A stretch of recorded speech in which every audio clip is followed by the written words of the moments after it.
நாளிலும் கர்த்தருடைய வார்த்தை உங்களோடு கூட பகிர்ந்து கொள்ளும் பாக்கியத்தை கர்த்தர் கொடுத்தமைக்காக ஆண்டவரை நான் ஸ்தோத்திரிக்கிறேன். எடுத்துக்கொள்வோம் 1 பேதுரு 5ஆம் அதிகாரம் 7ஆம் வசனம். இந்த ஒரே வசனம் எல்லார் மனதிலும் பதிந்து விடும் என்று நான் விசுவாசிக்கிறேன். இந்த இடத்தை விட்டு போகும்பொழுது இந்த வசனம் உள்ளத்தில் நீங்கள் சுமந்து செல்ல போகிறீங்க. இந்த வசனத்தை திரும்ப திரும்ப சொல்ல போகிறீங்க. அது உங்களுடைய வாழ்வின் நங்குரமாக இருக்கட்டும். ஆமென். பொக்கிஷமாக இருக்கட்டும். அவருடைய சொன்னதை செய்யும் மட்டும் அவர் நம்மை கைவிடுவதே இல்லை. அவர் ஒருபோதும் கைவிடுவதே இல்லை. எவ்வளவு நல்ல தேவன். ஆமென். ஹல்லேலூயா. வாசிப்போமா? அவர் உங்களை விசாரிக்கிறவர் ஆனபடியால் உங்கள் கவலைகளை எல்லாம் அவர் மேல் வைத்து விடுங்கள். அவ்வளோதான். எவ்வளோ சிம்பிள்ல.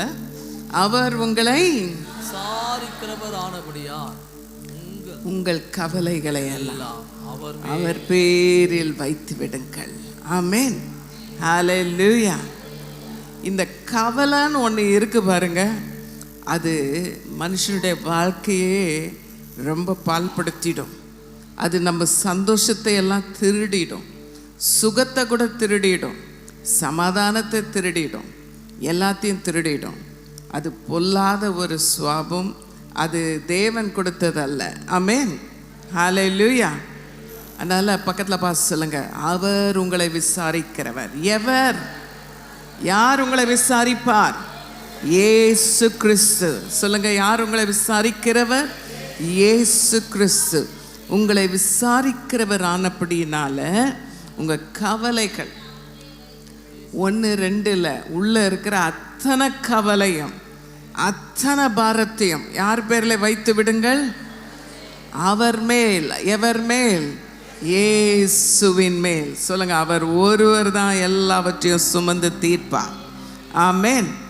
அவர் தான் நம்மை முழுவதும் விடுதலை ஆக்குகிற தேவனாய் இருக்கிறார். ஹல்லேலூயா. ஹல்லேலூயா. இந்த கவலைன்ற வார்த்தைக்கு ஆங்கில பதத்தில் என்ன சொல்லப்பட்டிருக்குன்னா, it also means to strangle. ஸ்ட்ராங்கிள்னா கழுத்தை போட்டு நெரிக்கிறாங்க பாருங்க. கழுத்தை போட்டு நெரிக்கிறாங்க. சில பேர் அப்படி கயிறை கட்டி தற்கொலையே பண்ணிடுறாங்க. அப்படி தானே? கழுத்தை போட்டு கயிறை போட்டு நெருக்கிறாங்க. இந்த கவலை அப்படி வாழ்க்கையை என்ன பண்ணுதான்? நெருக்கி போடுகிறது. கவலை என்ன செய்கிறது? நெருக்கி போடுகிறது.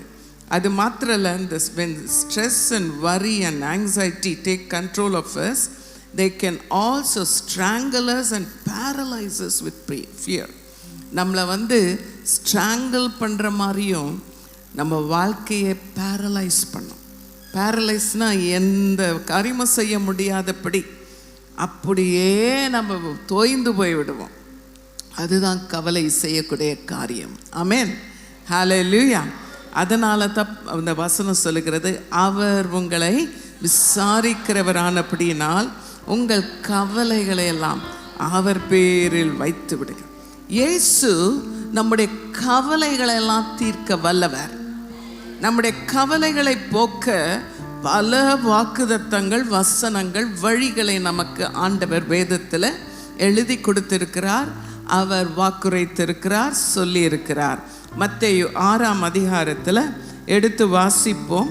25ஆம் வசனம் என்ன சொல்லியிருக்காரோ அநேக வசனங்களை வாசிப்போம். ஆகையால் எண்ணத்தை உண்போம் எண்ணத்தை குடிப்போம் என்று உங்கள் ஜீவனுக்காகவும் எண்ணத்தை உடுப்போம் என்று உங்கள் சரீரத்துக்காகவும் கவலைப்படாதிருங்கள் என்று உங்களுக்கு சொல்லுகிறேன். சரி, எண்ணத்தை சாப்பிடுவோம், எண்ணத்தை குடிப்போம், எண்ணத்தை உடுப்போம், அப்புறம் எண்ணத்தை செய்வோம் என்று என்ன செய்யக்கூடாதான்? ஆண்டவர் சொல்கிறாரு, நீங்கள் ரொம்ப விசேஷமானவர்கள். ஆகாயத்து பறவைகளை பாருங்க, அவைகள் விதைக்கிறதும் இல்லை, அறுக்கிறதும் இல்லை, சேர்த்து வைக்கிறது. ஆமாம், அவைகளெல்லாம் யார் பிழைப்பூட்டுகிறார்? உங்கள் பரமபிதா. 27ஆம் வசனம் வாசிங்க. கவலைப்படுகிறதினாலே உங்களில் எவன் தன் சரீர அளவோடு ஒரு முழத்தை கூட்டுவான்? அதானே, பக்கத்தில் பார்த்து சொல்லுங்க, அதானே. கவலைப்படுறதுனால என்ன பிரயோஜனம்? யார் உங்களுக்கு சுகத்தை தர முடியும்? எவன் உங்க சரீரத்துல ஒரு அளவோடு ஒரு முளத்தை கூட்டுவான். இயேசு இப்படி சொல்லி கொடுத்துருக்காரு. ஆமென். நீங்க கவலைப்பட்டு என்ன பிரயோஜனம்? 31ஆம் வசனம் வாசிங்க. ஆகையால் எண்ணத்தை உண்போம், எண்ணத்தை குடிப்போம், எண்ணத்தை உடுப்போம் என்று கவலைப்படாதீர்கள். எண்ணத்தை குடிப்போம், எண்ணத்தை உண்போம், எண்ணத்தை உடுப்போம் என்று என்ன செய்யக்கூடாதான்? கவலைப்படாது. பக்கத்துல பசங்க அதானங்க கவலை. இன்னைக்கு எல்லாம் நல்லா போயிடுச்சு, நாளைக்கு என்ன செய்வோம்? அதான் நிறைய பேருக்கு பாரம் வருத்துகிறது. இப்ப அடுத்து 34 வாசிங்க. ஆகையால் நாளைக்காக கவலைப்படாதிருங்கள், நாளைய தினம் தன்னுடையவைகளுக்காக கவலைப்படும். அந்தந்த நாளுக்கு அதினதின் பாடு போதும். போதும் எல்லாம் சொல்லுங்க. போதும். அந்தந்த நாளுக்கு அதினதின் பாடு போதும். நாளை தினம் அது என்ன செய்தான்? அது தன் நாளுக்காக கவலைப்படும். நீங்க ஏன் கவலைப்படுறீங்க அப்படின்னு ஆண்டவர் சொல்றார். ஆமென். ஒரு முறை பிசாசே ஒரு கடை வச்சிருந்தானோ. பிசாசு கூட கடை வைப்பானா? இது ஒரு என்ன சொல்றது, ஒரு கற்பனை கதை. உண்மை கதையோ இல்லை, கற்பனை கதை. இப்படியெல்லாம் அவன் செய்கிற காரியம்தான். அதில் நிறைய பொருள்களை வச்சுருக்கான். எல்லாத்துக்கு மேலே ப்ரைஸ் டேக் எழுதி வச்சுருக்கிறான், ப்ரைஸ் போட்டு வச்சுருக்கான். பெரிய பெரிய பொருள்லாம் கம்மி விலைக்கு தான் இருக்குது. நம்ம ஆளுங்கெல்லாம் போய் அள்ளிட்டு வரலான்னு பார்ப்பாங்க. சரி, ஆனால் இந்த கவலை, இந்த பயம், இதுக்கெல்லாம் அவன் நல்ல பெரிய ப்ரைஸ் போட்டு வச்சுருக்கான். இப்போ யாரை பார்த்து கேட்டாங்களா, இது என்னப்பா இதுக்கு போய் அவ்வளோ ப்ரைஸ் போட்டு வச்சுருக்கேன், உங்களுக்கு தெரியாது, இதுதான் ரொம்ப விலையானது, இதை தான் எல்லாருமே விரும்பக்கூடியது, எல்லாரும் பயன்படுத்தக்கூடியது. அதனால் எல்லாம் தேடி வந்து எதை தான் வாங்குறாங்க என்கிட்ட, அதை தான் வாங்கி அதனால தான் வாழ்க்கையே ரொம்பவே இதுவாக போயிடுது. அதை வச்சு நான் நிறைய பேரை நல்லா வீழ்த்தி தள்ளுறேன். ஏன் கிறிஸ்தவர்களை கூட, ஏன் ஆண்டவருடைய பிள்ளைகளை கூட எதை வச்சு? கவலை வச்சு. பக்கத்தில் பார்த்து சொல்லுங்க. நல்ல வேதம் தெரியும், எல்லாம் தெரியும், ஆனால் திடீர்னு ஒரு பிரச்சனையோ போராட்டம் வந்தால் என்ன வந்துடுது? நமக்குள்ள கவலை வந்து விடுகிறது. அதனால தான் பவுல் சொல்லுகிறார், பிலிப்பியர் 4ஆம் அதிகாரத்தில் 6ஆம் வசனம் என்ன செய்யணுமா? நீங்கள் ஒன்றுக்கும் கவலைப்படாமல் எல்லாவற்றையும் குறித்து உங்கள் விண்ணப்பங்களை ஸ்தோத்திரத்தோட கூடிய ஜெபத்தினாலும் வேண்டுதலினாலும் தேவனுக்கு தெரியப்படுத்துங்கள். ஆமென் சொல்லுங்க. பக்கத்துல பார்த்து சொல்லுங்க. நீங்க ஒன்றுக்கும் கவலைப்படாமல், நீங்கள் எதற்கும் கவலைப்படாமல் எல்லாவற்றையும் குறித்து என்ன செய்யணுமா? விண்ணப்பம் பண்ணுங்க, ஸ்தோத்திரம் பண்ணுங்க. உங்க ஜெபத்துல, உங்க வேண்டுதல்ல யாருக்கு தெரியப்படுத்துங்க? பக்கத்து வீட்டில் இருக்கிற அக்காக்கு இல்லை, தங்கச்சிக்கு இல்லை, சிஸ்டருக்கு இல்லை, பக்கத்தில் அக்கத்தில் இல்லை, யாருக்கு தெரியப்படுத்துங்க? கரங்களை உயர்த்தி சொல்லுங்க. மனுஷனுக்கு அல்ல, யாருக்கு தெரியப்படுத்துங்க? தேவனுக்கு தெரியப்படுத்துங்கள். அப்பொழுது எல்லா புத்திக்கும் மேலான சமாதானம் உங்கள் இருதயங்களை நிரப்பும். ஆமென் சொல்வோமா? ஹல்லேலூயா. சங்கீதக்காரர் சொல்றாரு, சங்கீதம் 55:22ஆம் வசனத்துல, கர்த்தர் மேல் பாரத்தை வைத்து விடு, அவர் உன்னை ஆதரிப்பார், நீதிமானை ஒருபோதும் தள்ளாட விட்டார். ஆமென் சொல்லுங்க எல்லாருமே. நீதிமான்களே கரங்களை குலுக்கி சொல்லுங்க. இயேசுவின் இரத்தத்தால கழுவப்பட்ட நீதிமான்களே, ஆண்டவர் உங்களை ஒருபோதும் தள்ளாட விட மாட்டார், கைவிட மாட்டார், மறக்க மாட்டார். ஆமென். கர்த்தர் உங்களோடு கூட இருக்கிறார். ஹல்லேலூயா. நம்ம எல்லாருமே சின்ன பிள்ளைகள் பாடுற பாட்டை கேட்டிருக்கிறோம். சின்னஞ்சிட்டு குருவியே, என்ன அழகா சொல்றீங்க பாருங்க. அது உட்காந்து கவலைப்படும் போது அந்த 2 குருவிங்களும் ஒன்றை பார்த்து ஒன்று பேசுதான். உன்னை படைச்ச ஆண்டவர், என்ன படைச்ச ஆண்டவர், இந்த மனுஷர்களை ஆண்டவர் படைச்சாருன்னு அவங்க என்ன பண்ணிடுறாங்க? மறந்துடுறாங்க. உனக்கு ஆகாரம் தர ஆண்டவர், எனக்கு ஆகாரம் தர ஆண்டவர், எல்லாருக்கும் ஆகாரம் தர பரமபிதா நமக்கு ஒருவர் உண்டு என்பதை இந்த மனுஷர்களுக்கு புரியவில்லையே அப்படின்னு பாட்டு. அது யாரோ ஒரு எழுதின வாசகத்தை வச்சு அழகா அந்த பாட்டை கட்டியிருக்காங்க. 2 பறவைகள் அப்படி பேசினது என்று ஒரு பிரசங்கியார் அழகா அதை எடுத்து சொல்ல, இவர்கள் அழகா பாட்டையே கட்டி வச்சிருக்காங்க. அது உண்மைதான்.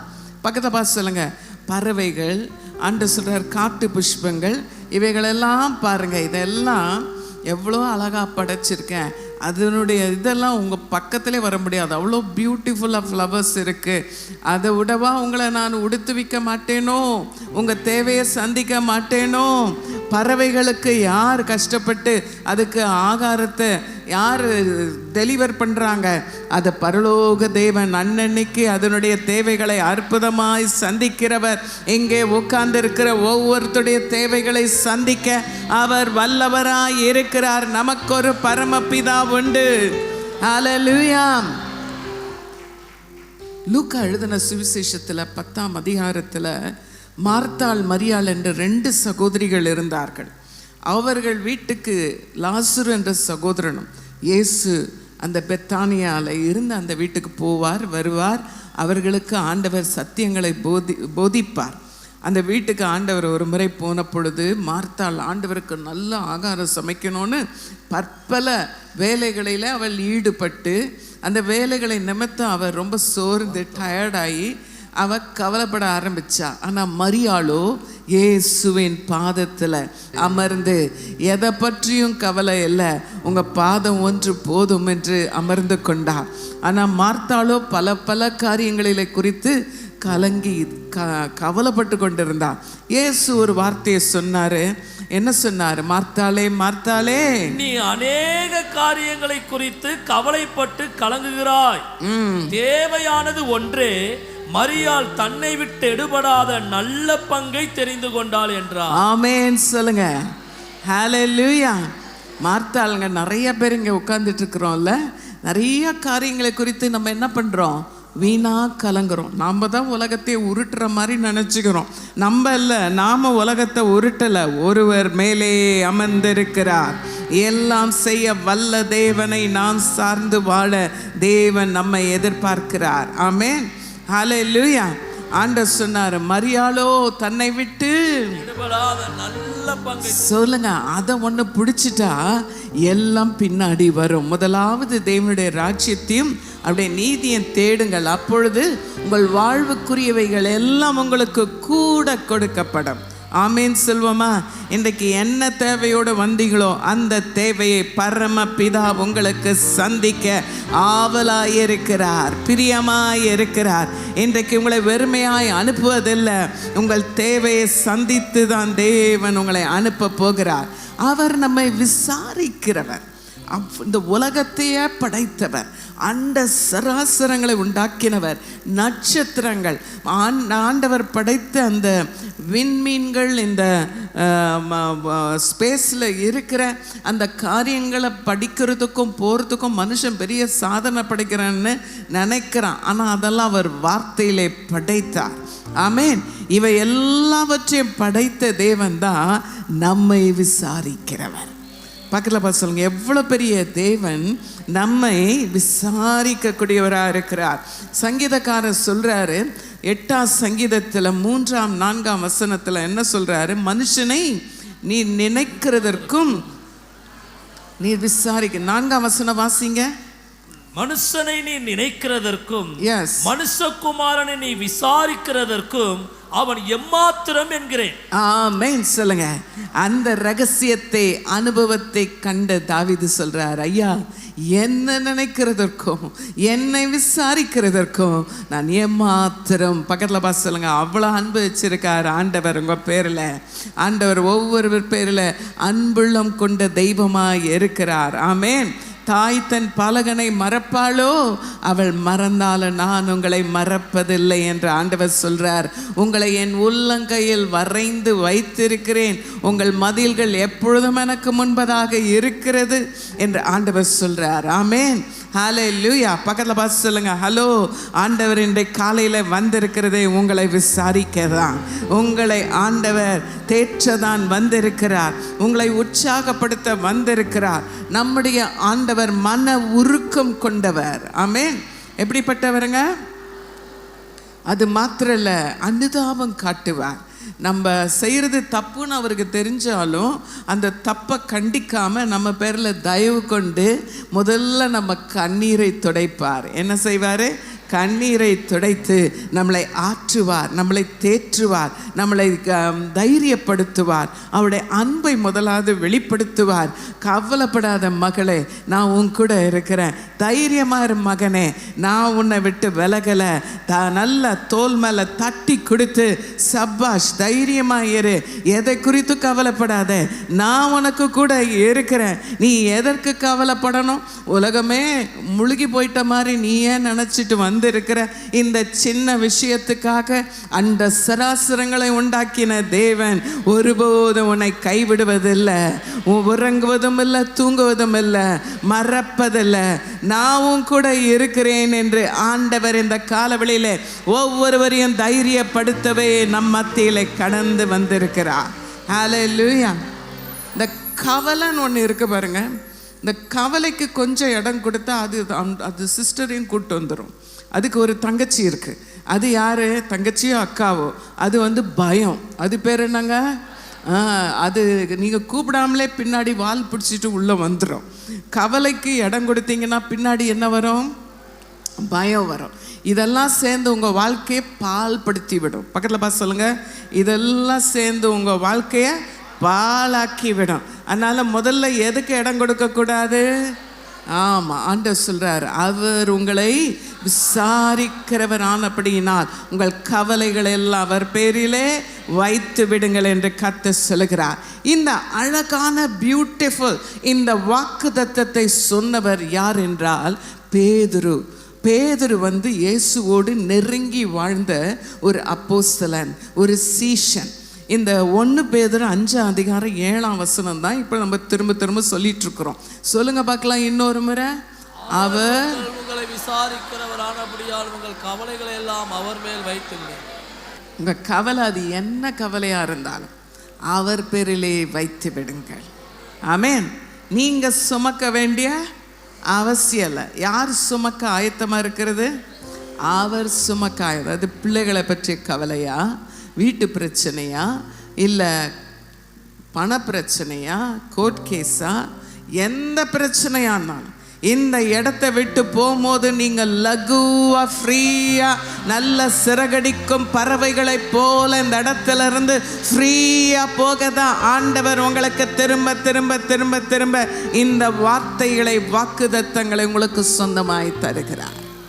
ஆமென். இந்த வார்த்தை சொன்னவர் பேதுரு.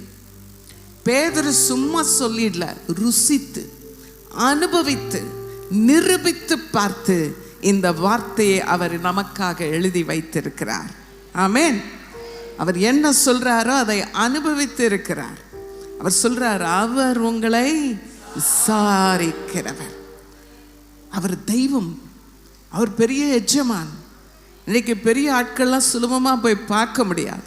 ஆனால் அவரோ என்னை விட்டு பிரியாமல் ஒரு நாளில் இருக்கிற 24 மணி நேரமும் என் வாழ்நாளெல்லாம் என்னை பிரியாமல் எனக்கு துணை நின்று என்னை காக்க வல்லமையுள்ள தெய்வத்தை தான் நான் தெய்வமாய் பெற்றிருக்கிறேன். ஆமென். நான் உன்னை விட்டு உன்னை கைவிடுவதும் இல்லை என்று. இந்த பேதுரு இயேசுவை சந்தித்த நாளிலிருந்து இயேசுவினிடத்தில் அனுபவித்த நன்மைகள் ஏராளம் ஏராளம். அவன் பல விதங்களில் அவன் அனுபவித்த நன்மைகளை நாம் விவரிக்கலாம். ஆனால் முதல்ல அவனோட பொருளாதார தேவைகளை எல்லாம் இயேசு அற்புதமாய் சந்தித்தார். ஆமென். பக்கத்தில் பார்த்து சொல்லுங்க, இன்றைக்கு கர்த்தர் உங்கள் பொருளாதாரத்தில் ஒரு அற்புதம் செய்ய போகிறார். பேதுருக்கு செய்த தேவன் உங்களுக்கு செய்ய போகிறார்.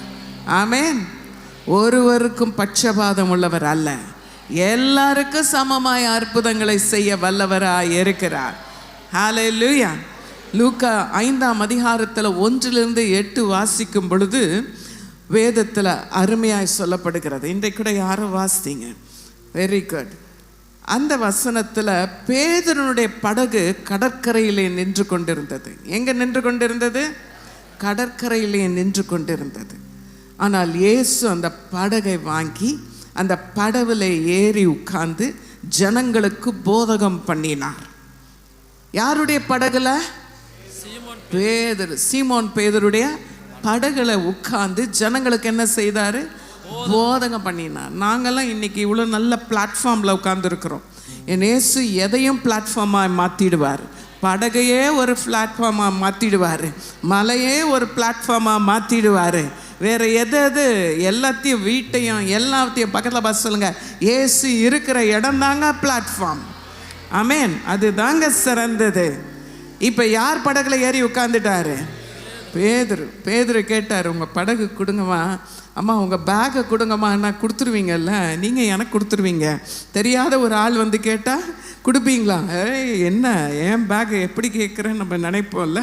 ஆனால் இயேசுக்கு யார் படகை கொடுத்துட்டுது? பேதுரு கொடுத்துட்டார். பேதுரு அப்படியே டொங்குன்னு உட்காந்துட்ருக்காரு. உங்கள் பாஷையில் சொல்லணுன்னா ரொம்ப சோர்ந்து போய் கவலையோடு உட்காந்துக்கிட்டு இருக்கார் ஒரு பக்கம். ஆனால் இயேசு படகுல ஏறி உட்காந்து நல்லா பிரசங்கம் பண்ணுறார். நல்லா பிரசங்கம் பண்ணி முடிக்கிற வரைக்கும் பேதுரு என்னத்தை தான் கவனிச்சாரோ தெரியல. பேதுருடைய பிரச்சனை என்னன்னா, ராத்திரி முழுதும் போய் மீன் பிடிக்க போனவர் அவருக்கு ஒரு மீன் கூட அகப்படலை. ராத்திரியெல்லாம் உழைச்சி உழைச்சி உழைச்சி உழைச்சி கஷ்டப்பட்டு இப்போ 0 பாயிண்டில் உட்காந்துக்கிட்டு இருக்காரு. எந்த பாயிண்டில் உட்காந்துட்டு இருக்காரு? 0 பாயிண்டில். இங்கே இருக்கிற யாரோ சிலர் பிஸ்னஸ் பண்ணி பண்ணி பண்ணி பண்ணி எந்த பாயிண்டில் வந்து உட்காந்துட்டு இருக்கிறீங்க? 0 பாயிண்டில். ஒரு வேளை அதை பாருங்கள், நிறைய பேர் சொல்கிறாங்க அப்படி தான் நீங்களும் பேதுரு வாரிசு தான். பேதுரு மாதிரி தான் அவரும் 0 பாயிண்டில் உட்காந்துக்கிட்டு இருக்கார். ஆனால் சரியான நேரத்தில் இயேசு வருவார். சரியான நேரத்தில் விசாரிக்க வருவார். சரியான நேரத்தில் கண்ணீர் துடைக்க வருவார். சரியான நேரத்தில் தூக்கி எடுப்பார். அதுதான் என் இயேசுவின் ஸ்பெஷாலிட்டி. அவர் உங்களை விசாரிக்கிறவர், உங்கள் கவலைகளை மாற்றுபவர், உங்கள் தேவைகளை சந்திப்பவர், நீங்கள் நினையாத நேரங்களில் உங்களுக்கு அற்புதங்களை செய்பவர். அவர்தான் என் இயேசு. அங்கே வந்து உட்கார்ந்து பிரசங்கம் பண்ணி முடிச்சதும் என்ன சொல்றார் தெரியுமா? 4ஆம் வசனத்தில் அவர் போதகம் பண்ணி முடித்த பின்பு சீமோனை நோக்கி, யாரை பார்த்து? சீமோனை. தெரியும் ஆண்டவருக்கு யாரு 0 பாயிண்ட்ல உட்கார்ந்து இருக்காங்கோ, யாருக்கு ரொம்ப தேவை இருக்கு, யாரு பிரச்சனையோட வந்திருக்காங்க, சரியா அந்த ஆளை பாயிண்ட் பண்ணி சரியா அந்த ஆளை பார்த்து ஆண்டவர் சொல்லுவாரு, இப்ப நீ என்ன பண்ண? ஆழத்துல தள்ளி கொண்டு போய் படகை எடுத்து எங்க கொண்டு போ? ஆழத்துல தள்ளி கொண்டு போய் மீன் பிடிக்க வலைகளை போடுங்கள் என்றார். இயேசு என்ன சொன்னாரு? வலை போடுங்க. என்ன ஒரு வலையா? வலைகளை போடுங்கள். ஆண்டவர் சொன்னாரு, ஒரு வலை தூக்கிட்டு போகாத. என்ன பண்ண? 2 வலைகளை, 2 போட்டு இருந்துச்சு இல்ல? இயேசு ஏறின போட்டு சும்மா வருமா? சும்மா வருமாமா? சொல்லுங்க. இயேசு உங்க வாழ்க்கையில இருந்தா உங்க வாழ்க்கை வெறுமையா இருக்குமா? நிச்சயம் இல்லை. ஆமேன் சொல்லுங்க. அந்த விசுவாசம் வளர்றதுக்கு ஒரு நேரம் ஆயிடுச்சு போல பேதுருக்கு, நம்மளை போல, நம்ம ஆளுங்க போல. அப்போது அவர் ஒரு படகை தான் தூக்கிட்டு போனார், ஒரு வலையை தான் தூக்கிட்டு போனார். இப்போ அவனே சொல்கிறான், ஆண்டவரே, ஐயரே, சார் அப்படின்றான். ராத்திரி முழுதும் பிரயாசப்பட்டும் ஒன்று கூட அகப்படல. நெத்திலி மீன் கூட என்ன பண்ணல? அகப்படல. சின்ன மீன் கூட அகப்படல. இவனை பார்த்தாலே ஓடிடுது அந்த மீன்.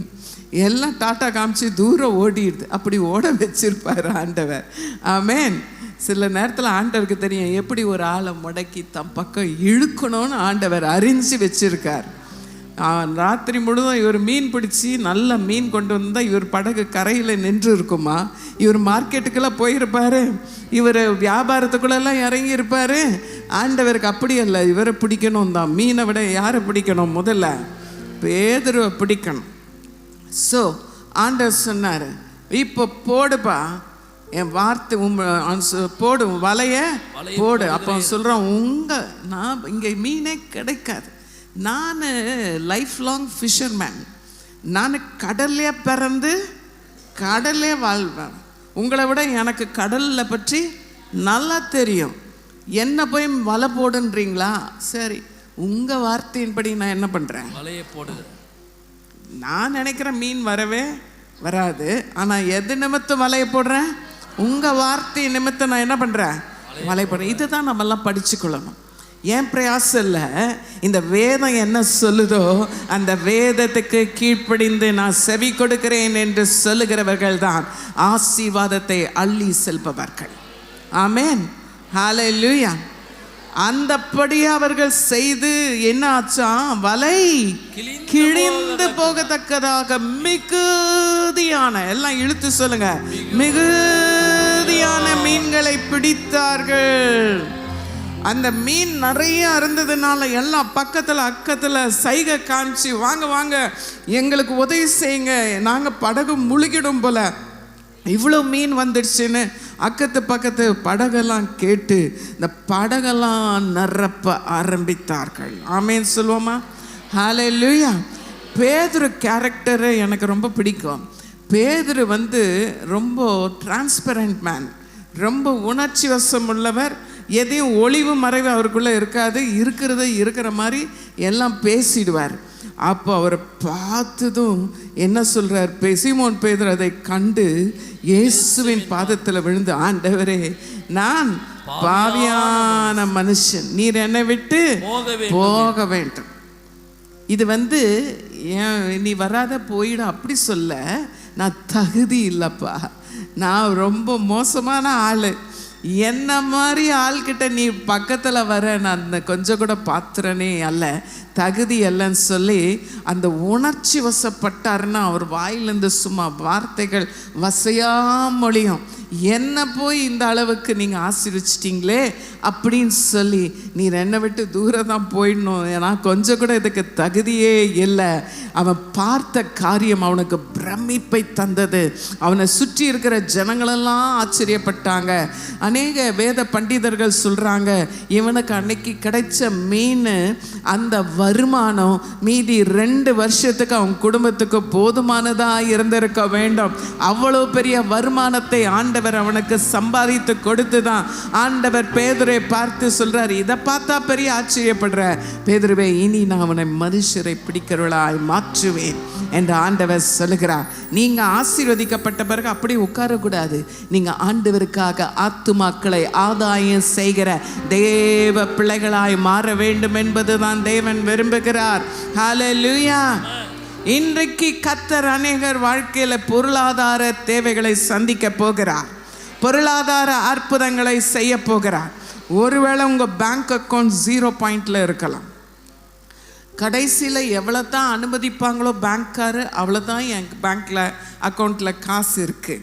அந்த நிலையில் இங்கே அமர்ந்திருந்தீங்கன்னா கரங்களை உயர்த்தி சொல்லுங்கள், பேதுருக்கு அற்புதம் செய்த அதே ஆண்டவரை தான் நான் ஆராதிக்கிறேன், அவரை தான் நான் சார்ந்திருக்கிறேன். பேதுருக்கு அற்புதம் செய்தவர் எனக்கும் செய்ய வல்லவராய் இருக்கிறீர். என் தேவன் தம்முடைய மகிமையின் ஐஸ்வர்யத்தின்படியே எங்கள் குறைவுகளை எல்லாம் கிறிஸ்து இயேசுவுக்குள் நிறைவாக்குவார்.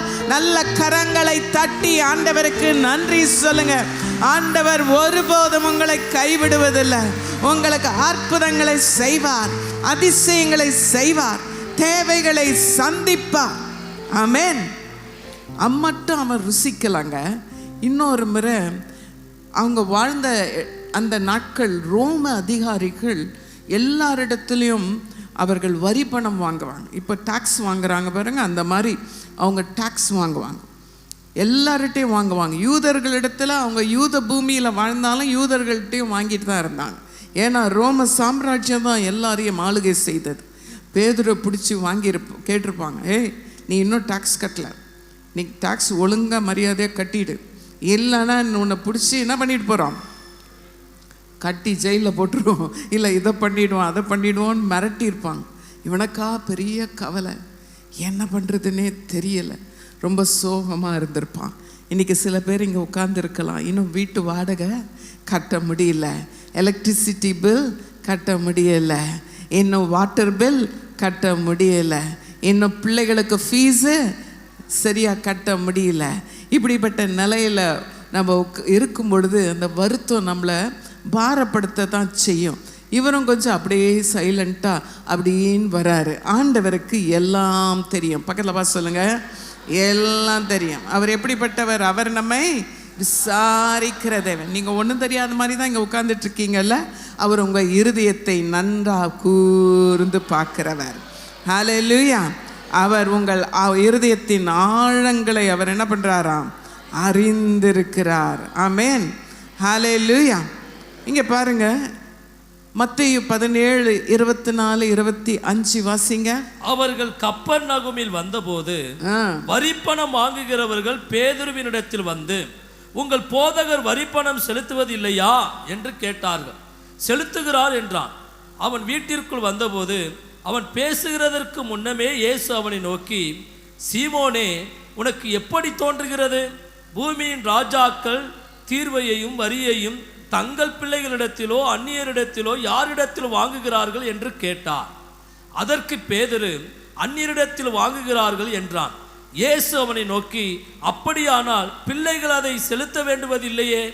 ஆகிலும் நாம் அவர்களுக்கு இடரலாயிராதபடிக்கு நீ கடலுக்கு போய் தூண்டில் போட்டு முதலாவது அகப்படுகிற மீனை பிடித்து அதன் வாயை திறந்து பார்.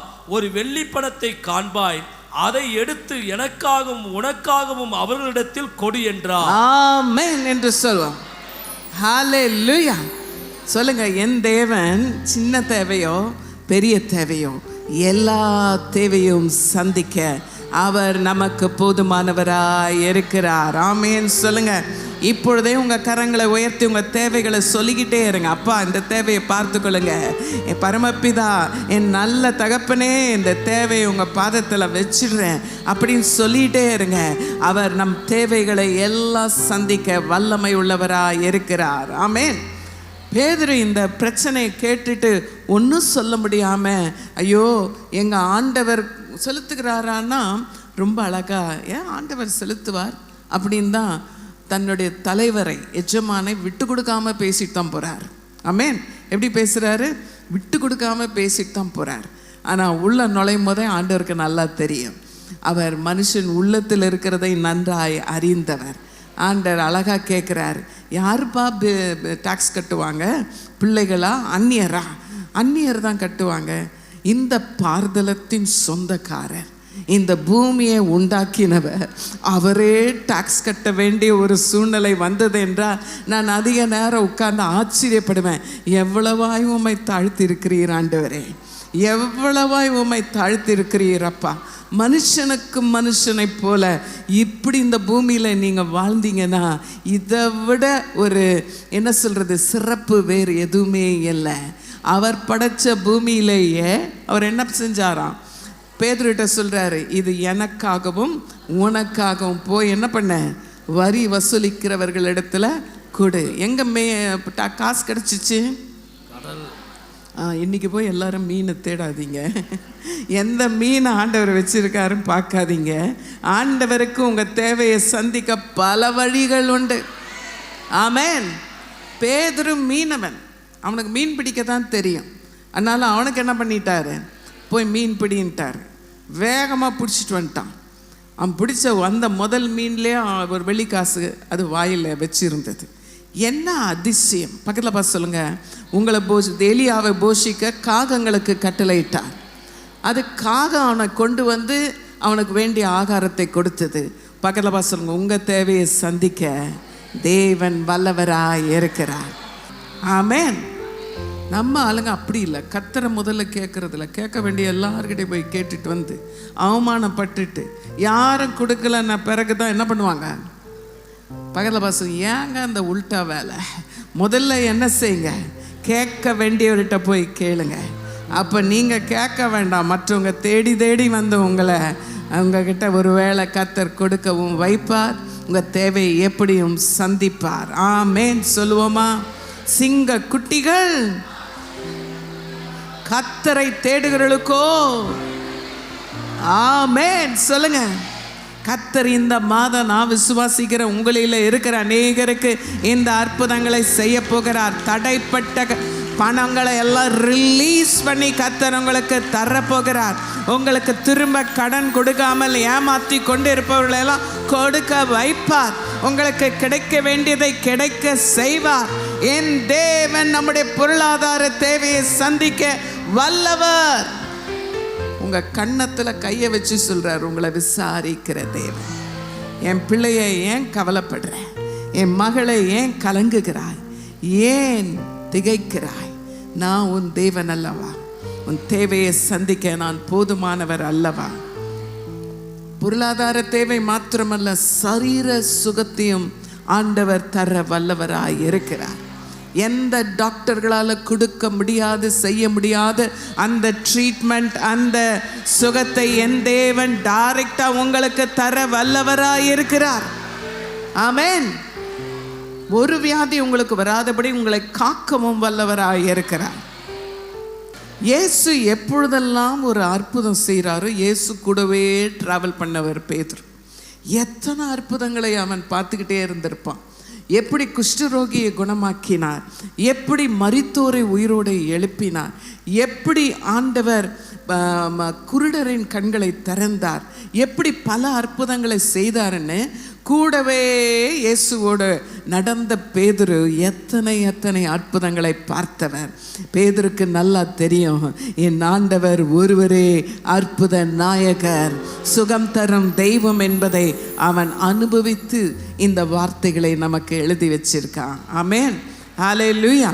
பேதுரு கண்ட இன்னொரு விஷயம்னா, அவர் சும்மா சுகத்தை மாத்திரம் கொடுத்துறதில்ல, ஒரு நபரை பார்த்ததும் அவங்கள பார்த்து ரொம்ப அன்பா இரக்கத்தோடு மன உருக்கத்தோடு இயேசு அவளோடு பேசுவதை பேதுரு அப்சர்வ் பண்ணிக்கிட்டே இருக்கார்.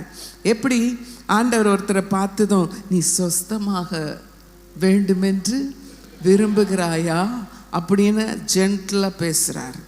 ஆமென். இன்னும் சில பேர்கிட்ட, நான் உனக்கு என்ன செய்ய வேண்டும், என்ன ஒரு ஜென்டில்னஸ், என்ன ஒரு கரிசனை, என்ன ஒரு அன்பு. பக்கத்தில் பார்த்து சொல்லுங்க, இந்த அன்பை உலகத்தில் எங்கும் பார்க்க முடியாது. நீங்கள் ஒரு ஹாஸ்பிட்டலுக்கு போனால் சும்மா உங்களை ஒரே இது பண்ணி டயர்ட் பண்ணி அனுப்பிச்சிடுறாங்களே, இங்கே போ, அங்கே போ, அந்த டெஸ்ட் எடு, இந்த டெஸ்ட் எடு, இப்படி பண்ணு, அப்படி பண்ணு, எல்லாம் முடித்து அந்த டாக்டரை 5 நிமிஷம் பார்க்குறதுக்கு முன்னே நீங்கள் 1.5 மணி நேரம் ஹாஸ்பிட்டலில் சுற்றி நடந்திருப்பீங்க. அப்படி தானே? ஆனால் என் ஆண்டவர்கிட்ட அது தேவையே இல்லை. என் ஆண்டவர் பார்த்ததும் உருக்கத்தோடு கேட்பார், மகளே நான் உனக்கு என்ன செய்ய வேண்டும்? மகளை ஏன் அழுகிறாய்? ஏன் கவலைப்படுகிறாய்? எல்லாம் செய்ய வல்லவர் அவர். பக்கத்தில் பார்த்து சொல்லுங்க, என்ன ஒரு தெய்வம் அவர். ஆமென். மனிதனுடைய வேதனைகள், கண்ணீர், கஷ்டம், துயரம் எல்லாவற்றையும் சுமந்து தீர்க்க தான் இந்த பூமிக்கு மனித அவதாரம் எடுத்து வந்தவர். ஆமென், ஹல்லேலூயா. பேதுரு இன்னொரு அற்புதத்துக்கும் அவன் ரொம்ப பக்கத்தில் நின்று பார்த்த ஒரு காரியம் என்னன்னா, இவர் தானே ரொம்ப துணிச்சலான ஆள். இயேசுவின் கடைசி அவர் சிலுவை மரணத்துக்கு முன்னே அவரை பிடிக்க போர் சேவர்கள் வருகிறார்கள். அந்த போர் சேவர்கள்லாம் இயேசுவை பிடிக்க வந்தப்போ அப்போ தான் இவருக்கு கொஞ்சம் வீரம் வந்துடுச்சு. யாருக்கு? பேதுருக்கு. என்ன பண்ணார்? உடனே கத்தி எடுத்து ஒரு போர் சேவகனுடைய காதை சட்டுன்னு அப்படி கட் பண்ணி விட்டார். சும்மா கசாப்காரங்க கட் பண்ணுற மாதிரி காதை என்ன பண்ணிட்டாரு? கட் பண்ணி விட்டார். அவர் நினச்சிட்டாரு, இயேசுவுக்கு பெரிய ஒரு சாதனை படைக்கிற, பெரிய காரியம் பண்ணுறேன். எவ்வளோ தான் சத்தியம் கொடுத்தாலும் பாதி தான் இறங்குது கூட இருந்த சீஷர்களுக்கே. அப்படி தானே எவ்வளோ முறை ஆண்டவர் அவர் மரணத்தை குறித்தும் சிலுவை பாடுகளை குறித்தும் எப்படி அவர் கடைசி நாட்கள் இருக்கும் என்பதெல்லாம் சொல்லி கொடுத்துருக்காரு. ஆனால் இவருக்கு வேற மாதிரி நினைப்பு வந்துடுச்சு. நான் என்னுடைய வீராப்பையும் என்னுடைய இதயம் காட்டுறேன்னு சொல்லி இதை தூக்கி, ஒரு கத்தியை தூக்கி காதை அப்படி வெட்டி போட்டார். வெட்டி போட்டதும் காது கீழே விழுந்திருக்கும். எப்படி இருந்திருக்கும் யோசித்து பாருங்க. ரத்தம்லாம் பீறிட்டு வந்திருக்கும். அந்த ஆள் பேர் என்னங்க? மல்குஸ். எல்லாம் சொல்லுங்க, மல்குஸ். அந்த மல்குஸுடைய காது அப்படி விழுந்ததும் இயேசு கண்டு காணாம அந்த நேரத்தில் கூட இல்லை. நான் தானே இனி சிலுவை மரணத்துக்கு போகிறேன், நான் தானே காட்டி கொடுக்கப்பட போகிறேன், நான் தானே பாடுகள் வழியாக போகிறேன், எப்படியோ அது கிடக்கட்டும்னு போவே இல்லை. பக்கத்தில் பாசலுங்க, என் ஆண்டவர் அப்படி சத்ருவுக்கு கூட இடம் கொடுக்கலை. சத்ருவை கூட நேசித்தவர் தான் என் தெய்வம். ஆமென், ஹல்லேலூயா. லூக்கா சுவிசேஷம் 22:49 மேலே பார்த்தீங்கன்னா ஆண்டவர் பேதுரு மேலே கோபப்படுறாரு, வருத்தப்படுறாரு. உன் பட்டயத்தை கொண்டு அறையில் போடு என்று சொல்லிட்டு அந்த காதை எடுத்து திரும்ப என்ன பண்ணாரு, அதே இடத்துல வச்சார். அப்பொழுது இயேசு இம்மட்டில் நிறுத்துங்கள் என்று சொல்லி அவனுடைய காதை தொட்டு அவனை சொஸ்தப்படுத்தினார். அவனுடைய காதை தொட்டு அவனை சுஸ்தமாக்கினார். ஆமென். எத்தனை அற்புதங்களை பேதுரு பார்த்திருக்கிறார், எத்தனை அதிசயங்கள். ஆண்டவர் இந்த பூமிக்கு வந்ததே நம்மை குணமாக்க. அந்த பேதுரு தான் 2:24 அழகா எழுதியிருக்காரு. என்ன எழுதியிருக்காரு? நம் பாவத்துக்கு மரித்து நீதிக்கு பிழைத்திருக்கத்தக்கதாக அவர் தாமே சிலுவையில் நம்முடைய பாவங்களை சுமந்து நம்முடைய பாவங்களை அவர் ஏற்றுக்கொண்டார். அவருடைய தழும்புகளால் நாம் குணமானோம் என்று சொல்லுகிறார். ஆமென். அவர் நமக்காக எல்லாவற்றையும் சகித்தார், ஏற்றுக்கொண்டார். அந்த சத்தியத்தை அறிந்தவராய் நிருபத்தில் எழுதி வைக்கிறார். நாம் பிழைத்திருக்கும்படி, பக்கத்தில் பார்த்து சொல்லுங்க, நீங்கள் வாழ்ந்திருக்கும்படி, நீங்கள் சுகமாய் இருக்கும்படி அவர் எல்லா விலக்கிரயத்தையும் நமக்காக செய்து முடித்திருக்கிறார். இரத்தத்தை சிந்தி இருக்கிறார், ஜீவனை கொடுத்திருக்கிறார். உங்க சரீரத்தில் என்ன பலவீனம், என்ன போராட்டம், என்ன பிரச்சனையா இருந்தாலும் இந்த இடத்தை விட்டு நீங்க எழும்பி போவதற்கு முன்னே நீங்கள் விடுதலை பெற வேண்டும் என்பதுதான் தேவனுடைய விருப்பம், தேவனுடைய சித்தம். அதற்காக தான் தேவன் எல்லாவற்றையும் செய்து முடித்திருக்கிறார். செய்து முடித்தவர் தான். ஹல்லேலூயா. இன்றைக்கு இந்த வார்த்தையை கேட்கும் பொழுது உங்கள் சரீரங்களுக்குள்ளே அந்த உயிர்ப்பிக்கும் வல்லமை, குணமாக்கும் வல்லமை, சுகமாக்கும் வல்லமை, அற்புத வல்லமை இறங்கி கொண்டிருக்கிறது. பெற்றுக்கொள்ளுங்கள், பெற்றுக்கொள்ளுங்கள், பெற்றுக்கொள்ளுங்கள். Thank you Jesus. சிலுவையில் அவர் செய்ததெல்லாம் வீணா இல்லை, நமக்கு விலக்கிரயத்தை கொடுக்கவே அந்த பாடுகளை ஏற்றுக்கொண்டார். ஆமென். அந்த பேதுரு தான் அவரே சுகமாக்கும் ஊழியத்தில் இறங்கிட்டார். அவர் இயேசு உயிர்த்தெழுந்த பிறகு அப்போஸ்தலர் 3 பார்த்தீங்கன்னா ஜெப வேளையாகிய 9 வேளையிலே அவர் தேவாலயத்துக்கு போய் கொண்டிருக்கும் போது வாசல்ல, அலங்கார வாசலிலே அலங்கோலமாய் ஒரு சப்பானி உட்கார்ந்திருந்தான். அழகா சொல்றீங்க. ஆனா அவனை குணமாக்கினது யாருங்க? பேதுரு. அவனை குணமாக்கினது யாரு? பேதுரு. அதுல கரெக்டா சொல்லப்பட்டிருக்கு, பேதுரு தான் அந்த குறிப்பிட்ட ஆளை பார்த்து சொல்றான், வெள்ளியம் என்னிடத்துல இல்ல, பொன்னும் என்னிடத்தில் இல்லை, என்னிடத்தில் உள்ளதை உனக்கு தருகிறேன். நசரேயனாகிய இயேசு கிறிஸ்துவின் நாமத்தினாலே நீ எழுந்து நட என்று சொல்லி வலது கையினால் அவனை பிடித்து தூக்கிவிட்டான். உடனே அவனுடைய கால்களும் கரடுகளும் பலன் கொண்டது. ஆமென். பக்கத்துல பார்த்து சொல்லுங்க, ருசித்தவன், சுவைத்தவன், பார்த்தவன், அனுபவித்தவன், நிரூபித்து கொண்டவன், அந்த வல்லமை உண்மை என்பதை அவன் அறிந்தபடினால் அந்த வல்லமை போகிற இடங்களிலெல்லாம் கட்டவிழ்த்து விட்டான். இப்பொழுதே நீங்களும் கூட அந்த வல்லமையை பெற்றுக்கொள்ளுங்க. நீங்கள் வல்லமையை சுமக்கிற பாத்திரங்களாய் கர்த்தர் உங்களை மாற்ற விரும்புகிறார். ஹல்லேலூயா. பார்ப்பது மாத்திரமல்ல, அதை நீங்களும் சுமப்பவர்களாக வாழ வேண்டும். ஆமென். ஆண்டவர் பாரபட்சம் உள்ளவர் அல்ல. இயேசுவின் நாமத்தினாலே நாம் ஜெபிக்கும் பொழுது அற்புதங்கள் நடக்கிறது, விடுதலை உண்டாகிறது. என்னால உன்னாலே அல்ல, யாராலே? விலக்கிரயம் செலுத்தின இரட்சகர் இயேசு கிறிஸ்து என்னும் நாமத்தினாலே, அந்த வல்லமையுள்ள நாமத்திற்கு நல்ல கரவொலியை கொடுத்து வாழ்க. இன்றும் அற்புதங்களை செய்கிற அந்த வல்லமையுள்ள நாமம் எங்கள் மத்தியிலே, அந்த நாமத்தின் வல்லமை நிரம்பி இருக்கிறது. ஆமென். பேதுரு நிறைய அற்புதம் செஞ்சாருங்க. 9 32 வாசிங்க. பேதுரு போய் எல்லாரையும் சந்தித்து வருகையில் அவன் லித்தா ஊரிலே குடியிருக்கிற பரிசுத்தவான்களிடத்திற்கும் போனான். அங்கே 8 வருஷமாய் கட்டிலின் மேல் திமிர்வாதம். ஐனேயா இருந்த ஐனேயா என்னும் பேருள்ள ஒரு மனுஷனை கண்டான். பேதுரு அவனை பார்த்து, ஐனேயாவே, இயேசு கிறிஸ்து உன்னை குணமாக்குகிறார், நீ எழுந்து உன் படுக்கையை நீயே போட்டுக்கொள் என்றான். உடனே அவன் எழுந்திருந்தான். ஆமென் சொல்லுங்களேன். இயேசு செஞ்ச அற்புதங்கள் கூடவே இருந்து பார்த்தவன். 38 வருஷம் பெதஸ்தா குளத்தண்டை படுத்து கொண்டிருந்த மனிதனை ஒரு இமை பொழுதில் ஆண்டவர் எழுந்து உன் படுக்கையை நீயே சுமந்து கொண்டு போடான்ட்டிங்களா?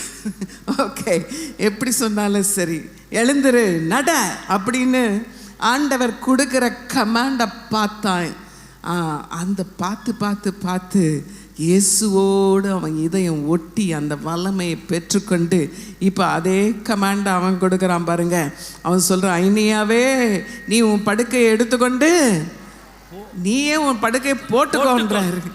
நட இல்லை, இவர் என்ன பண்ணுறாரு, படுக்கையை போட்டுக்கள். இனி இன்னொருத்தர் உனக்கு பெட்டு போடுவாங்க, பெட்டு எடுப்பாங்க அப்படின்னு காத்துட்ருக்காத. உன் கைகள் கால்களிலே பலனை கர்த்தர் தருகிறார் என்று அவனுக்கு பரிபூர்ண விடுதலை. அது மாத்திரம் இல்லை, அதுக்கு அடுத்து தப்பித்தாள் தொற்காள். இந்த அம்மாவும் செத்தே போயிட்டாங்க. இயேசு தான் மரித்தவர்களை உயிரோடு எழுப்பினார் பார்த்தா, பேதுரு மூலமாக கூட மரித்தோர் உயிரோடு எழுப்பப்பட்டார்கள். ஆமென். பக்கத்தை பார்த்து சொல்லுங்க, அது இயேசுவோடு முடிஞ்சது, பேதுருவோடு முடிஞ்சது, அவ்வளோதான். இதை படிக்கத்தான் நம்ம வாழ்கிறோன்னு நினைக்காதீங்க. பக்கத்தில் பார்த்து சொல்லுங்க, பாஸ்டர் நம்முடைய தலைமை போதகர் சொல்கிற மாதிரி படிக்க அல்ல, நீங்களும் சரித்திரம் படைக்க தான் வாழ்கிறீர்கள். உங்களை கொண்டு கர்த்தர் மரித்தோரை உயிரோடு எழுப்ப வல்லவர், அற்புதங்களை செய்ய வல்லவர், முடவனை நடக்க செய்ய வல்லவர், குருடனை காண செய்ய வல்லவர். என்னுடைய தகப்பனார் ஒரு இறந்து போன குழந்தைக்காக செபிக்க கூப்பிட்டாங்க. என் தகப்பனார் போய் அந்த வீட்டில், ஒரு ஏழை குடும்பம், இந்த வீட்டில் போய் சேர்ந்து பார்த்தா அந்த குழந்தை செத்தே போயிடுச்சு. எல்லாம், ஐயோ பாஸ்டர் ஐயாவை ஏன் தொந்தரவு பண்ணுறீங்க, செத்தே போயிடுச்சு, மூச்செல்லாம் போயிடுச்சுன்னாங்க. ஆனால் என்னோட தகப்பன் அந்த குழந்தையை கையில் எடுத்து ஜாம் பண்ணி ஆண்டவருடைய ஜீவனை சொல்லி ஜாம் பண்ணி முடிக்கிறதுக்கெல்லாம் இந்த குழந்தை காலை அசைத்து அந்த குழந்தை உயிரோடு திரும்ப எழுந்தது என்பதற்கு அந்த குடும்பம் இன்னைக்கு சாட்சியாய் வாழ்கிறார்கள். ஆமென். ஒவ்வொருத்தர் மூலமாக ஆண்டவர் செய்ய வல்லவர். பக்கத்தில் பார்த்து சொல்லுங்க, உங்கள் மூலமாக கர்த்தர் செய்ய வல்லவர். அந்த வல்லமை கர்த்தர் எல்லாருக்குள்ள கர்த்தர் தந்திருக்கிறார். இயேசு உங்களுக்குள்ளே இருந்தால் இயேசுக்குள்ளே இருக்கிற அத்தனை வல்லமையும் நமக்குள்ளே இருக்கு. ஆமென். பக்கத்தை பார்த்து சொல்லுங்க, அந்த வல்லமை இப்பொழுது வார்த்தை கேட்கும் பொழுது எனக்குள்ளே இறங்கி கொண்டே இருக்கிறது.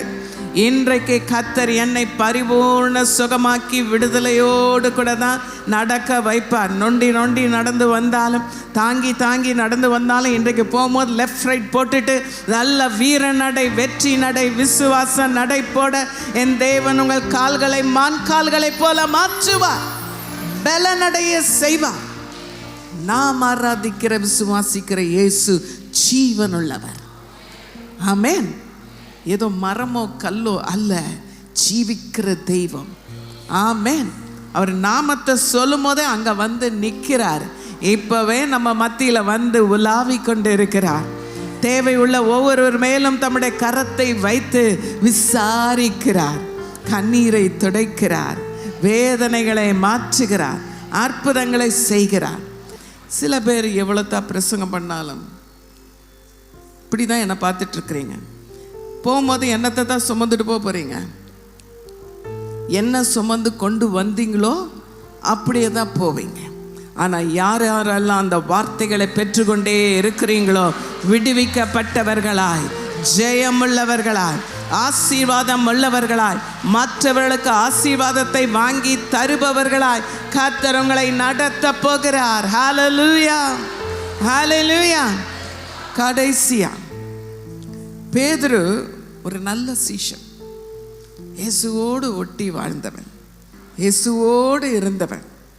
ஒரு முறை அவன் இயேசுனிடத்தில் ஒரு கேள்வி கேட்குறான், நான் எல்லாத்தையும் விட்டுட்டு உம்மை பின்பற்றி வந்தேனே, என் எதிர்காலம் என்ன, எனக்கு என்ன கிடைக்கும், நான் இந்து மார்க்கத்திலேருந்து எல்லாத்தையும் விட்டுட்டு கிறிஸ்தவனாக வந்திருக்கிறேனே, எனக்கு என்ன ஆகும், நாளைக்கு என்ன கிடைக்கும், என் இனஜன பந்துக்கள் எல்லாம் என்னை வெறுத்து ஒதுக்கி எல்லார் வெறுப்பையும் சம்பாதிச்சு எல்லாத்தையும் ஒதுக்கி தள்ளி யாரை பின்தொடர்ந்து வந்துட்டேன்?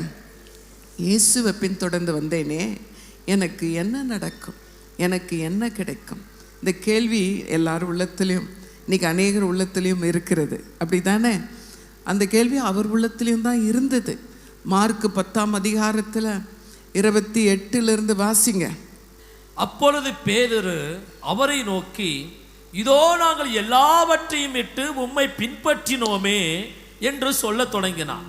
அதற்கு இயேசு பிரதியுத்தரமாக, என் நிமித்தமாகவும் சுவிசேஷத்து நிமித்தமாகவும் வீட்டையாவது சகோதரையாவது சகோதரிகளையாவது தகப்பனையாவது தாயையாவது மனைவியாவது பிள்ளைகளையாவது நிலங்களையாவது விட்டவன் எவனும் இப்பொழுது இம்மையிலே துன்பங்களோடு கூட நூறத்தனையாக வீடுகளையும் சகோதரரையும் சகோதரிகளையும் தாய்களையும் பிள்ளைகளையும் நிலங்களையும் மறுமையிலே நித்திய ஜீவனையும் அடைவான் என்று மெய்யாகவே உங்களுக்கு சொல்லுகிறேன்.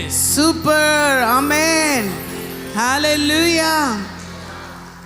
என்ன ஒரு அற்புதமான வார்த்தைகள்! இம்மையிலே உங்களுக்கு ஆசீர்வாதம், மறுமையிலேயும் உங்களுக்கு ஆசீர்வாதம். இம்மையில் ஆண்டவர் உங்களை கைவிடவே மாட்டார். நூறத்தனையான பலனை கர்த்தர் தருவார். உங்களுக்கு குடும்பங்களை தருவார், சகோதரர்களை தருவார், சகோதரிகளை தருவார். ஆமென். உங்களுக்கு வேண்டியதெல்லாம் தருவார். இந்த பூமியில் அவரை நம்பி வந்த எவரையும் பரதேசியாய் நட்டாற்றிலே என் தேவன் இதுவரை விட்டதும் இல்லை, இனி விட போவதும் இல்லை. அது சத்தியம், சத்தியம். ஆமென். அதை அனுபவித்தவர் பேதுரு. ஹல்லேலூயா. ஆண்டவர் பேதுருக்கு கேரண்டியாக சொன்னார், நீ என்னை பின்பற்றி வந்தபடினால நீ விட்டதை விட நீ அடைய போகிறது அதிகம். ஹல்லேலூயா. நீ ஒருவேளை உங்கள் குடும்பத்தை விட்டு வந்திருக்கலாம், ஆனால் பெத்தேல் சிட்டி கேத்தீட்ரல் முழுவதும் கர்த்தர் உன்னை நேசிக்க திரளான சகோதர சகோதரிகளை கர்த்தர் கொடுத்து வைத்திருக்கிறார். ஒருத்தருக்கு ஒரு கஷ்டம்னா எத்தனை பேர் கண்ணீர் வடிக்க ஜெபிக்க உங்களுக்காக நிற்க ஆயத்தமாக இருக்கிறார்கள். ஆமென், ஹல்லேலூயா. அவரை உத்தமமாய் பின்பற்றினவர்கள், அவருக்காக எதையாகிலும் இழந்தவர்கள் ஒருபோதும் ஒருபோதும் கைவிடப்படுவதே இல்லை. இன்றைக்கு இந்த இடத்துல உட்கார்ந்து இருக்கிற ஒவ்வொருவரையும் பார்த்து ஆண்டவர் சொல்றார், இப்பொழுது இருக்கிறதை பார்க்கலாம் கர்த்தர் உங்களை மேன்மைப்படுத்த, உங்களை ஆசீர்வாதமாய் வைக்க விரும்புகிறார். உங்களை பொருளாதார ரீதியிலே உங்களை செழிப்புள்ளவர்களாய் மாற்ற வல்லவர். உங்கள் சரீர சுகத்திலும் உங்கள் தேவைகளிலும் உங்களை ஆசீர்வாதமாய் வைக்க வல்லவர். ஆமென். உங்கள் வாழ்வில் வரக்கூடிய எதிர்பாராத பிரச்சனைகள், போராட்டங்கள் எல்லாவற்றிலும் ஜெயநடை போட வைக்க வல்லவர். உங்கள் எதிர்காலத்து முழுவதும் கர்த்தர் உங்களுக்கு துணை நின்று உங்களை நித்திய மாட்சிமையாய், உங்களை நித்திய மகிழ்ச்சியாய் வைத்து உங்களை தலைமுறை தலைமுறைக்கும் ஒரு ஆசீர்வாதமான சின்னமாய் வைக்க வல்லவராய் இருக்கிறார். அந்த இயேசு எனக்கு போதும் என்று சொல்லுகிறவர்கள் நல்ல கரங்களை தட்டி, நன்றி ஆண்டவரே, நீர் ஒருவரே எங்களுக்கு போதும் போதும் போதும். அவர் உங்களை, உங்கள் கவலைகளை எல்லாம் வச்சிட்டீங்களா? வச்சிட்டீங்களா? பொருளாதார கவலைகளை எல்லாம் வச்சிட்டீங்களா? ஆமென். அவர் கையில் கொடுத்துட்டா அதுக்கு பிறகு நீங்கள் கவலைப்பட வேண்டியதே இல்லை. ஆமென். சரீர சுக பலவீனங்கள் எதுவாக இருந்தாலும் இறக்கிடுங்க, அவர் பாதத்தில் இறக்கிடுங்க. அவர் ஒருவரே அதற்கு தீர்வை தர விலக்கிரயம் செலுத்தினவர். ஆமென். உங்கள் வாழ்வில் எந்த நேரமோ எந்த சமயமோ ஃபுல் கேரண்டியாய் அவர் உங்களுக்கு துணை நிற்கிறார். எதிர்பாராத எந்த நேரம் எந்த சவால் வந்தாலும் ஒன்றும் உங்களை மேற்கொள்ள விடமாட்டேன், எல்லாவற்றையும் உங்கள் கால்களுக்கு கீழே அடக்கி உங்களை ஜெயநடை போட வைப்பேன் என்று கர்த்தர் சொல்லுகிறார். உங்கள் எதிர்காலத்தை குறித்து நீங்கள் கலங்க வேண்டியதே இல்லை. என் பிள்ளைகளுக்கு என்னவாகும், எங்களுக்கு என்னவாகும், நாளைக்கு எனக்கு யார் சோறு போடுவான்னு யாருமே கவலைப்படாதீங்க. காகத்தை கொண்டு எலியாவை போஷித்தவர் உங்களை கைவிடவே மாட்டார். உங்களை கடைசி மட்டும் காக்க வல்லவர். உங்களை அற்புதமாய் நடத்த வல்லவர். நீங்கள் நினைக்கிறபடி அல்ல, அவர் உங்களை மேன்மையாய் தான், மகிமையாய், மாட்சிமையாய், மகிழ்ச்சியாய் வைக்க வல்லவர். நல்ல கரங்களை தட்டி நல்ல கர்த்தருக்கு நன்றி நன்றி நன்றி நன்றி சொல்லி சொல்லி பெற்றுக்கொள்ளுங்க. என் பொருளாதார தேவையை நீ சந்தித்ததற்காக ஸ்தோத்திரம் ஆண்டவரே. உம்முடைய வல்லமையை சரீரத்தில் இறங்குவதற்காக ஸ்தோத்திரம். அப்படியே எழும்பி நிற்போமா? தூக்கி சுமப்பீரே என் வாழ்நாள் எல்லாம். அந்த பல்லவியை எடுக்க போகிறோம். நம் கரங்களை ஆண்டவருக்கு நேராக உயர்த்த போகிறோம். ஆண்டவர் சொல்கிறார், உங்களை ஒவ்வொருவரையும் என் மார்போடு அரவணைத்து கொள்கிறேன், என் தோளின் மேலே உங்களை சுமக்கிறேன். உங்களை வாழ்நாளெல்லாம் நான் சுமந்து உங்களை நடத்துகிற தேவன். இம்மை பொழுது உங்களை கைவிடுவதில்லை. நான் உங்களை விசாரிக்கிறவர், உங்கள் கவலைகளை எல்லாம் தீர்ப்பவர், உங்களை நடத்துபவர் என்று கர்த்தர் சொல்லுகிறார். இந்த பல்லவி பாடும் பொழுது கரங்களை உயர்த்தி கர்த்தர் கையில் நம்முடைய வாழ்க்கையை ஒப்பு கொடுங்க. கர்த்தர் கரத்தில் முழுவதும் அர்ப்பணிங்க. கர்த்தருடைய வல்லமை இறங்குகிறது. இது கர்த்தருடைய வல்லமை பெற்றுக்கொண்டே இருக்கிற ஒரு நேரம். கர்த்தருடைய ஆசீர்வாதங்களை பெற்றுக்கொள்ள நேரம். Thank you Holy Spirit. தூக்கி சுமப்பீரே வாழ்நாளெல்லாம், உந்தன் தோள்களில் நான் கிடப்பேன், பயமின்றி வாழ்ந்திடுவேன். ஆமென். உந்தன் தோள்களில் நான் கிடப்பேன், பயமின்றி மீண்டுமாய் கரங்களை உயர்த்தி தூக்கி தூக்கி சுமப்பீரே வாழ்நாளெல்லாம், தூக்கி சுமப்பீரே வாழ்நாளெல்லாம், உந்தன் தோள்களில் நான் கிடப்பேன், பயமின்றி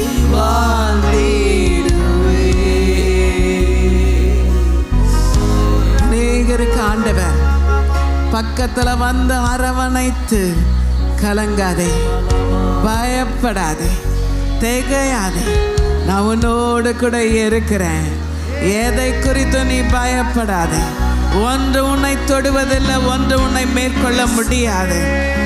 நான் உன் கூட இருக்கிற மகளே, நான் உன்னை நடத்துவேன், நான் உன்னை ஆசீர்வதிப்பேன், உன்னை உயர்த்துவேன். ஜாதி ஜனங்கள் மத்தியிலே உன்னை ஆசீர்வாதத்தின் பாத்திரமாய் நிறுத்துவேன் என்று கர்த்தர் சொல்லிக்கொண்டே இருக்கிறார். பெற்றுக்கொள்ளுங்க, பெற்றுக்கொள்ளுங்க, பெற்றுக்கொள்ளுங்க, பெற்றுக்கொள்ளுங்க. ஒவ்வொருவருக்குள்ளும் கர்த்தருடைய வாக்குத்தத்தங்கள் இறங்கி கொண்டிருக்கிற சூழ்நிலையை மாற்றுவார். ஜெயத்தின் மேல் ஜெயம், நன்மையின் மேல் நன்மை, ஆசீர்வாதங்களால நிரம்பி வழிய செய்கிற தேவன் ஒவ்வொருவரையும் தொட்டிருக்கிறார், அற்புதங்களை செய்திருக்கிறார். அவருக்கே எல்லாம் மகிமை, கனம், துதி, ஸ்தோத்திரம், புகழ்ச்சி உண்டாவதாக. நல்ல கரங்களை தட்டி